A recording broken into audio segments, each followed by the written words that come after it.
அடே திவாகரை வச்சு என்னடா பண்ணுறீங்க அப்படிங்கிற மாதிரி தான் இருந்தது அது பார்க்கும்போது. ஸோ அவர் நம்பால் திவாகர் வந்து பார்த்திங்கன்னா செலிப்ரேஷனுக்கு போயிட்டு வீட்டுக்குள்ளே வந்து படுத்து தூங்கிட்டு இருக்காரு. ஸோ தூங்கிட்டு இருக்கும்போது வந்து அவர் வந்து இறந்து போன மாதிரி வந்து ஒரு இறந்த வீட்டில் வந்து எப்படி ஒரு பாடியை சென்டரில் வச்சுட்டு சுற்றி நின்று எல்லாரும் அழுவாங்களோ அந்த மாதிரி வந்து பார்த்திங்கன்னா அந்த இடத்துல வந்து ஒரு ஃபன் அப்படிங்கிற ஒரு பேரில் ஒரு விஷயம் வந்து பண்ணிகிட்டு இருந்தாங்க.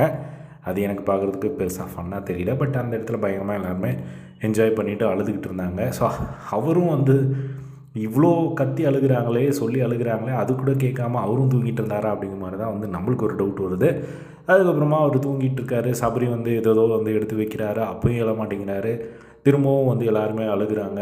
அதுக்கப்புறமா திடீர்னு எழுந்து பார்க்கும்போது நம்ம திவ்யா உள்ளேருந்து வராங்க. அவங்களும் பார்த்தோன்னே அவங்களும் வந்து அழ ஆரம்பிச்சிடுறாங்க. அழுகிற மாதிரி நடிக்க ஆரம்பிச்சிடுறாங்க. ஸோ உடனே வந்து பார்த்திங்கன்னா அவர் எழுந்து பார்த்தோன்னே பெரிய ஷாக் ஆகிட்டு, ஏய் என்னடா பண்ணுறீங்க என்னை வச்சுட்டு அப்படின்னு சொன்னோடனே வந்து திரும்பவும் வந்து அவர் தூக்கிட்டு போயிட்டு ஸ்விம்மிங் பூலில் வந்து தூக்கி போடுறதுக்கு வந்து ட்ரை பண்ணாங்க.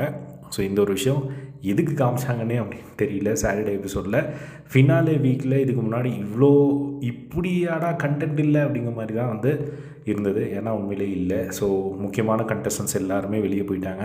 ஸோ கண்டென்ட்டும் வந்து பெருசாக இல்லை அப்படிங்கிறனால ஏதோ ஒன்று காட்டணுமேனு காமிச்ச மாதிரி தான் இருந்தது.